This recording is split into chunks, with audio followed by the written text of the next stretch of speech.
I think we're both ready. Okay. Good morning, everyone. My name is Emma Zaballos. I'm an analyst for Terbium Labs, which is a dark web data monitoring company, and I'm here to talk to you about shopping on the dark web. A little bit of guidance because I go on the dark web and look at multi-good marketplaces as part of my job. Before we launch into exactly how easy it is to buy things on the dark web, I do have one reminder. Don't do any of this. It doesn't matter who tells you, whether it's someone you met on Reddit or someone who's speaking to you at a conference, buying illegal goods on the dark web is a crime, and people do go to jail for it. So please do not actually do any of this. My boss required that the slide go in multiple times. Before we get into how to buy things on the dark web, I want to quickly establish what the dark web actually is. When we think about the World Wide Web, that actually has several subsections to it. We have the clear web, or the surface web, some people call it that, which is what we use to browse every day. And it's anything that's indexed by a search engine like Google. So basically, if you can go and say, I want to see coffee filters or a new coffee machine, and it will just show you a bunch of pages. You don't have to remember what's the exact site that I'm looking for. That's going to be on the clear web. The flip side of that is the deep web. The deep web is anything that's not indexed by Google. That doesn't necessarily mean it's nefarious in any way, because that can contain things like intranets, like private databases that you need a password to access. And it also contains, as a subset inside that, the dark web. The dark web does require a special software or browser of some kind. It can, but it basically, and it also isn't necessarily nefarious. It just means that it is more privacy focused, and it's not indexed by Google. When I talk about the dark web, I'm going to be talking about Tor, the onion router, because that's the network where most of these multi-good marketplaces that I personally am interested are hosted. So what can you find on the dark web? The short answer is pretty much everything, honestly, for good or for bad. The longer answer is that there are a lot of different sort of groups of things you can find. The dark web is primarily known for its drug marketplaces, but there's also things like fraud materials, like payment cards, or full ID theft materials. There's also weapons, although usually not the kind that you're thinking of. It's much more easy to find, say, a taser or some mace or some brass knuckles than it is to find a bomb or a gun. There's also things like they're just listed there because presumably they want to list them somewhere. So I have seen things like Yankee Candle gift sets, things like books, things like just random, here's some underwear fresh out of the box. And then also, I'm going to get to this later, but I have seen a human skull listed on the dark web. So let's put on some smooth jazz from the deep web radio and let's browse a little bit.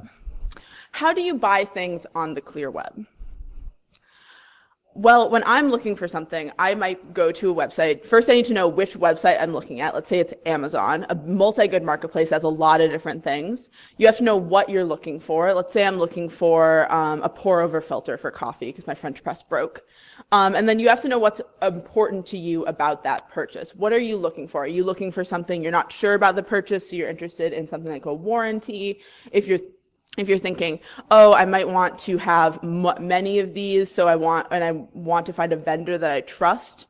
So all these things are basically the same at the dark web. If you can buy something on the clear web, you can buy it on the dark web. The skills are pretty much interchangeable with a few tweaks.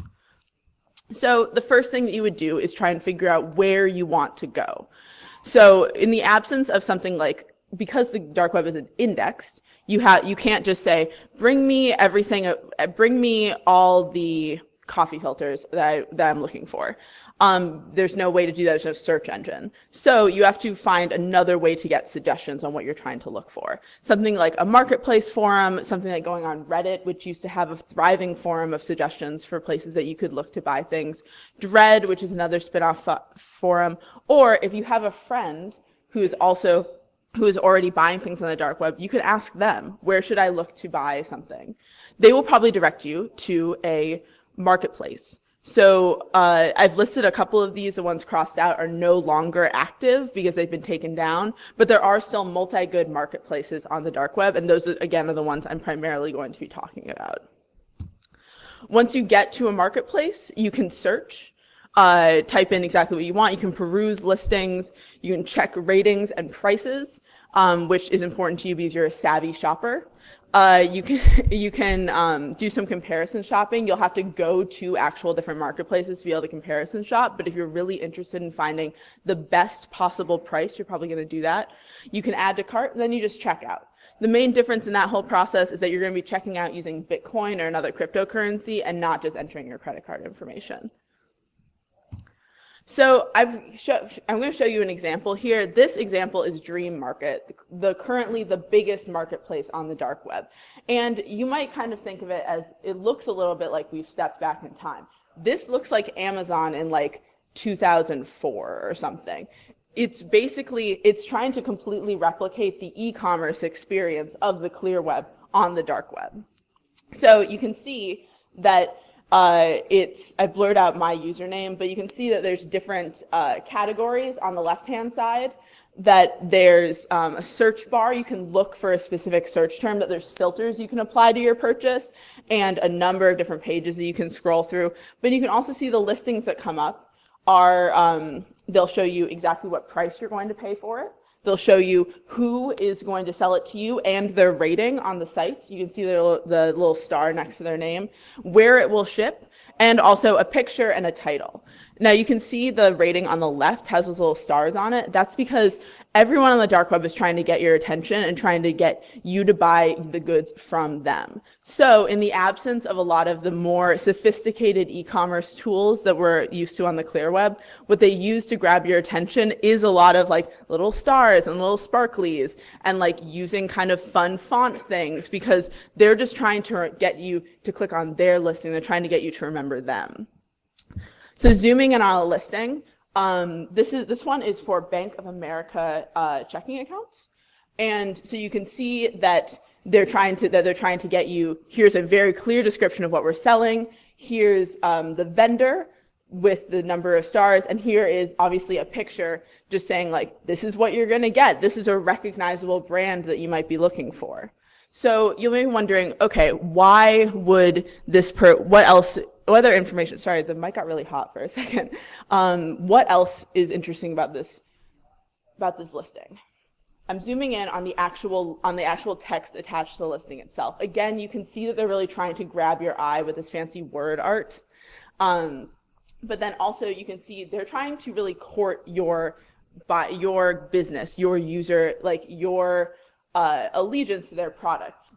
In the absence of things like a recommendations engine or any sort of e-commerce or other sort of more sophisticated e-commerce tools, the dark web is built on reputation and buyer loyalty. They're always trying to court the most committed e-commerce experience from their buyers, and so they'll offer things like and so they're trying to establish trust between the buyer and the vendor. How do you do this? You do this by offering warranties and by basically offering programs that will make the buyer buy from you. So you can see that, sorry, I'm trying to read the thing because I can't really see it on my screen. Oh, which one is this? Oh, you can see that they're offering 100% satisfaction guarantees and warranties. The vendors are really looking for buyers to be satisfied up until the point where they decide that you're trying to scam them, and then they will turn on you viciously. But basically, up until the point that they decide that you're a scammer, they will do pretty much anything to keep your business. The only way that they can remain on top of the dark web selling pool is by offering the best possible policies. A lot of these goods are functionally interchangeable. Buying a checking account from one person is essentially the same as buying it from another person. What they're bidding on is their ability to satisfy you as a customer. And so that's where these things like 100% satisfaction guarantees come in, things like warranties come in. And so then once you can really basically shop around and find a vendor who is going to give you the best possible deal. How many of you have ever left a rating or review on a marketplace like Amazon. You can do that on the dark web too. In fact, people will give really good rewards if you leave a rating or review on the dark web. And I want to point out one thing that's also really important about the dark web e-commerce experience. If you see, look at that really long review on the bottom. There's, oh no, sorry, the one below it. Knew him from AB and has never disappointment. Not grammatically correct. Try him out. This person has followed this vendor from Alphabet, a marketplace that has been offline since the FBI took it down for over a year. This kind of reputation and this kind of buyer-vendor relationship goes from site to site. It's continuous despite the takedowns that affect the dark web. Ratings and reviews are incredibly important for establishing a vendor's reputation and trust. And using ratings and reviews really establishes, like, this is a person who's not going to try and scam you. This is a person who delivers. And it illustrates really the resiliency of the dark web marketplace. Sorry, that's kind of an aside, but this is an example of really, like, this marketplace is independent of the actual markets themselves. These vendors and buyers have independent relationships, which makes it really hard to just destroy that by taking down a marketplace. I put together, you notice I've been talking a lot about digital goods. You might have been expecting me to talk more about, like, here's where meth is, here's how you can buy cocaine. But I really am talking about digital goods, not just because that's what I'm interested in professionally, like we're a dark web data monitoring company, but also because digital goods are a lot more dangerous to us as cybersecurity and security researchers. For a physical good, like if you're buying some drugs on the internet or someone's buying some drugs, then there are some time, cost, and duplication sort of limitations there. If you're buying something that has to be physically shipped to you, you have to wait for it. If you're buying a digital good, it arrives instantaneously. If you're buying something like, it turns out drugs are very expensive. However, digital goods, you can get those some of them for $2 or less. There's a much lower barrier to entry to starting buying digital goods. And then also with duplication, you can only, any physical good is essentially single use. You can't effectively duplicate it on your own. A digital good can be replicated as many times as you want. And with some things like buying a guide or a template, in fact, the duplication is the point. Even with something like a payment card or a fake ID or some identity documents, like a full identity pack, you can duplicate those multiple times. That's incredibly dangerous for us as people who are trying to combat these marketplaces. The move from buying physical goods on the dark web to digital goods really shows that this is an entry point into a larger arena of crime. I'm also going to zoom in a little bit on digital goods. This is something that I found on the dark web last year. This is someone selling full identity packs for infants. Basically, okay,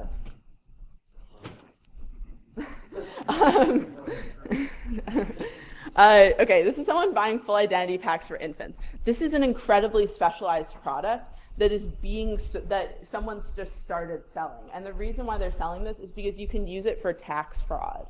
You can take these identity packs for infants and you can fraudulently claim a child tax credit. You can impersonate that child's identity and then use it to create synthetic identities. There's a huge marketplace for this kind of fraud material on the dark web, and that marketplace is only growing. There's also stuff I'm not even talking about cybercrime tools, but there's the move from physical goods in the form of drugs to digital goods in the form of fraud and cybercrime tools should concern us as an industry. It's an entry point for a lot more people to get into criminal enterprises in a way that's very difficult for us to track. But having shown you guys exactly how easy it is to buy things on the dark web, I do want to emphasize that things can go wrong. Scams, like I talked about before, are rampant. People on the dark web need to trust each other, but they often really, really don't. So you'll see buyers scamming vendors, vendors scamming buyers. It's entirely possible to get ripped off, especially if you're buying something digitally, and there's really there can be like a very difficult way to get recourse. If you're being scammed by someone, if you go to Amazon and buy something and you're scammed, then there's a lot of places where you can go to contest that. You can go to Amazon, you can go to the Better Business Bureau, you can go pursue legal resources if they take enough money from you. If you're scammed by someone on the dark web, who are you going to complain to? You might go flame them on a forum. That's essentially the lengths you can go. Also, I do want to emphasize again, you can go to jail for this. So there is this huge risk about buying things on the dark web, although it is substantially less if you're buying digital goods, because law enforcement isn't pursuing that as heavily. They pursue the purchase of drugs and weapons far more. I'm going to take questions at the end. I also want to talk a little bit about what you can't buy on the dark web. If you see any of these, they are almost definitely scams. Doesn't mean that it never exists, but the amount that people talk about it is far disproportionate to the amount that actually happens. This is an ISIS Bitcoin wallet, or that's what people thought it was until it was revealed that it was a scam that someone had set up in order to collect money from the gullible. The FBI actually took down this Bitcoin wallet and left up ISIS's actual Bitcoin wallet on the dark web. Generally, just to talk a quick digression about terrorism on the dark web, there is a terrorist presence on the dark web. However, it's a lot less than a lot of people think it is, because generally terrorism either benefits from being out in the open, like on Twitter, where a lot of people can see the conversations you're having, or very, very private coordination, like on Signal or Telegram. Being on the dark web in sort of a quasi-public forum that's very, very difficult to access, it doesn't actually serve their interests particularly well. Most of the ISIS presence on the dark web is not. In fact, ISIS, it is people on the dark web who are weird and trying to impersonate ISIS. Also, you may have seen this in the news. This is a site that was set up for an organization called Besa Mafia. It was an Albanian mob organization that said, we will kill people for you if you give us Bitcoin and tell us who they are. This got a lot of publicity. A lot of people were very concerned about this. It was a scam. They took about 100 Bitcoin over 6 months. They closed the site, having never hurt anyone, and they forwarded the information about who had been asked to be killed to the FBI, which is kind of a chaotic good sort of thing to do, I think. They basically were like, hey, we've heard that someone wants to kill this person. You should probably protect them. Also, we took their money. So yeah, murder for hire schemes really aren't effectively happening on the dark web, though this is probably my favorite example of anything happening on the dark web ever. Now, before we wrap up, I want to get into some sort of just fun stuff that we've seen. Not that the dark web can't be fun, but a lot of it is just crime, and that's not very fun to look at. So here, starting with some pretty basic things. Even if crime's not for you, don't worry. There are a lot of hobbies you can pick up from the dark web. I'm not sure who posts these. They might be like trying to stealth get people on the dark web to like turn away from their criminal ways and get into modular origami. Or maybe they're just listing stuff because they're like, I have it in my house. Maybe someone will buy it. There are also a lot of people trying to sell movies as if there's not lots and lots of places where you can steal movies much more easily. But theoretically, you could buy Disney movies or some Star Wars. Oh, yeah. I love this. A lot of people are selling points for different accounts and things. So Sephora is a pretty interesting example. I don't think most people on the dark web are really actively using Sephora, but you can buy Sephora points if you're interested in them. This was a really great shop that was set up for a long time. They sold under 21 fake IDs so that you could get age-related discounts. Apparently they were really popular. This one's a little bit cheesy. This is from way, way back during Silk Road, which is why the format looks different. And we think it might have just been someone being like, I don't know what to post here, but I guess I'll sell you some grilled cheese if you want it. Also, look at given the Bitcoin fluctuation, this would be very expensive now. There are a lot of phishing guides on the dark web, ways to teach you how to phish different email addresses. We also found this phishing guide. Also, someone actually sold this under the title like fishing with a PH, and then we bought it for research purposes and opened it, and it was this, which is great. They got us.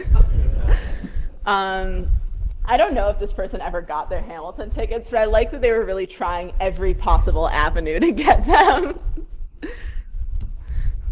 Also, so this is a listing that someone at my company found, but someone was listing actual animals on the dark web with the hopes that someone would buy them and be able to engage in this trade. Apparently, there is actually a growing like a wild sort of protected animal trade and also antiquities trade on the dark web. This was sort of way at the forefront. I think this was from Alphabet. But yeah, don't do this. Don't buy animals on the dark web. Go to a shelter or something. Again, and just really reiterating, don't do any of this. Please don't buy things on the dark web. I know I showed you it can be really easy, but that's really the point. It's really dangerous that things have gotten so easy to buy on the dark web. This is an entry point for people who are engaged in maybe either going on the dark web because they're interested in it or think it would be kind of fun or like weird to see what's out there, or maybe buying narcotics for personal use or something. This is a really easy avenue for them to get into much more hardcore cybercrime or into fraud. And we should really be worried about that as a society. That's really a growing area of danger for us. So not to be like, oh, here's some really fun stuff and here's like a really serious message, but like, this is serious. I think it's something that we should all be concerned about as an industry. Anyway, I said I would show you the human skull. This is something I found last year. It is also one of my favorite things.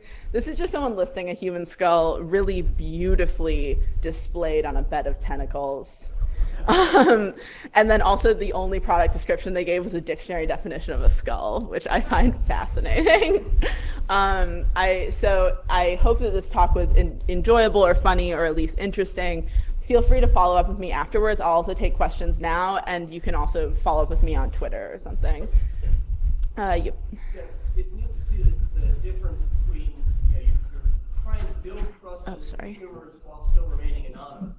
So you're building a reputation and also an anonymity in order to develop it. Yeah, it's kind of a pseudo-anonymity because like a lot of these, actually some of these marketplaces, I should have zoomed in on this more, they will actually show like this is the same vendor that you remember from a previous marketplace.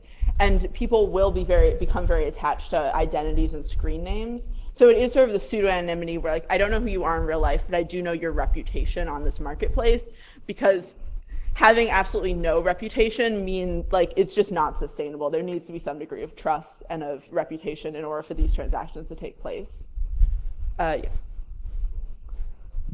Given what you just said, have you seen any evidence that people are actually sharing vendor names or like passing them around, like being Dread Pirate Roberts from The Princess Bride? Oh, okay, I see what you mean. You're saying like people who are impersonating other vendors or who are like sort of trading a title. I haven't seen people trading a title. People do try to impersonate other vendors, usually not for very long, because it's really sort of a smash and grab, like I'm gonna set up a marketplace, I'm gonna set up a shop under your name, hope that people fall for it, and then run away with their money. You can't really sustain that long term, unless you actually just wanna do a good job, I guess.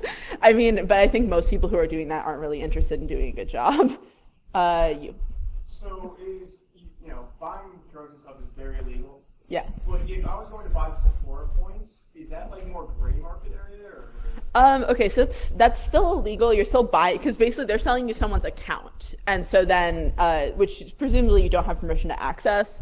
I think the main difference is honestly that people aren't as interested in prosecuting some of this fraud, which is in itself a problem. But like the FBI is very interested, like the Justice Department are a lot more interested in prosecuting drug trade. So it's not necessarily degrees of illegality; it's degrees of willingness to prosecute and follow up at this point. Sorry, I think you had your hand up first. I'm gonna try and get to everyone. Who is the primary kind of customer of Terbium, and how, I would assume based on this talk that government agencies you mostly sell to, but do you also sell to corporate, and what interest do they have in kind of in data on these sales? We actually primarily sell to companies. The government really has dark web monitoring kind of in its own hand, I think. But then we primarily sell to companies. There's a lot of data exposure on the dark web, and we do, and we basically look and see and identify where data is, like, and then let companies know that we found it. I'm happy to talk more about what my company specifically does afterwards. I have maybe a silly question. Can I buy a candle set on the dark web and it not be illegal? And if it is illegal, why is that illegal? I don't. Okay, I'm not a lawyer, and I feel uncomfortable answering this. I think if you went on a marketplace and just bought something that was legal, the worst would be get swept up, and like people would assume that, like, oh, since you're here, you're doing something illegal. I would say that if you're buying a candle set or something that is explicitly not illegal, you are unlikely to be prosecuted if the site is ever busted. You in the back have been waiting. Both of you. We decide which one of you gets to go first. Oh, wait for the mic. I'm really surprised you didn't talk about multi-sig sales. I mean, that's how you protect yourself on the in buying on the dark web. Can you talk about that? Do you mean marketplaces where you have to have 3 people basically sign off? Yeah, that is a level of protection. I was trying to give sort of a surface level overview, but there are ways to protect yourself while making transactions on the dark web. I don't want to say that there isn't. It seems like over the years it's been sort of all the same things that you can buy. Not a lot has changed. Maybe it's my ignorance, but is there any interesting trending or forecasting that you're seeing, like upcoming possibilities for the dark web? Well, one thing that I featured here, actually, the infant fulls, that's pretty new. A lot of the innovation, such as it is on the dark web, is coming from the fraud trade. There's actually another trend that I think, I sound like a fashion person. A trend you can watch out for in the coming seasons is, along with tax fraud, which has been growing sort of. It's seasonal, but every season I think gets bigger. There's also a lot more trade in social media accounts. It used to be that, like, you would very rarely see it, like Instagram accounts being offered. Instagram accounts on the dark web are huge now, and other social media accounts have sort of grown in the same way. I think most of the innovation in that way comes from fraud and cybercrime based things. There isn't a lot of change in what gets listed in the drug trade, other than just new and emerging drugs that happen in real life. So one quick note, it is technically lunch, so we can keep going. I'm happy to take more questions, yeah. Just one, I don't want to hold people up for meeting. Oh yeah, sorry. Do you feel that the lack to prosecute the fraud cases, or do you see any like improvements that can be done in that area to try and make a difference in that trend? I think it's getting buy-in from the right agencies, basically. I think it's a lot. The agencies that prosecute drug trade have a lot clearer of a mandate, and the responsibility to prosecute for fraud is sort of spread out a little bit more. Also, with some kinds of fraud, there isn't really a clear victim, or it's difficult for the victim to know that it's hard to identify who has been harmed. So, especially with synthetic IDs, which is a growing trend, there's a difficulty in identifying exactly who the victim is in a situation, and identifying who has a responsibility to prosecute, especially when something is taking place across like multiple states or countries. That can be make it much more difficult. Honestly, I think law enforcement agencies really understand how to prosecute drugs and don't have the same interest in understanding how to prosecute other forms of crime enabled by the dark web. Yeah, it does. A lot of it does lie with the Secret Service. So my question is not asking for your legal opinion, but since you're in the space and a researcher, what, with most of this stuff being illegal, and presuming that a company wanted to do this themselves, their own brand monitoring or customer monitoring, do you sort of operate in a gray legal space? Because from being able to confirm that maybe what is being issued is legitimate. Oh, right. Okay. So it's actually a place where my company and some other companies that operate in the sphere really differ, because there really is a lot of the law around the dark web, and especially data monitoring and data collection and data breaches, hasn't really been tested effectively. So there are like really different sort of philosophies on how you treat that. Like there are some companies that engage in the practice of buying back data, or of just buying large data sets and kind of sifting through them to see if their customers are in there. My company does not do that. We don't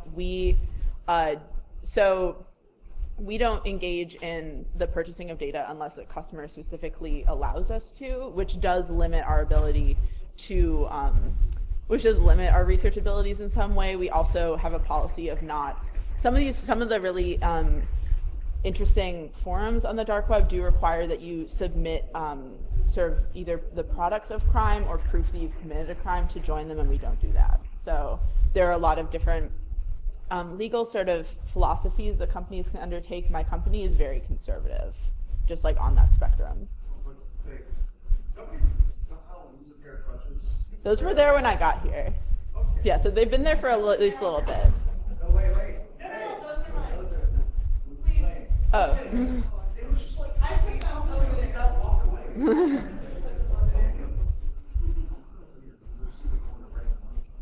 Any more? It looks like you have a question.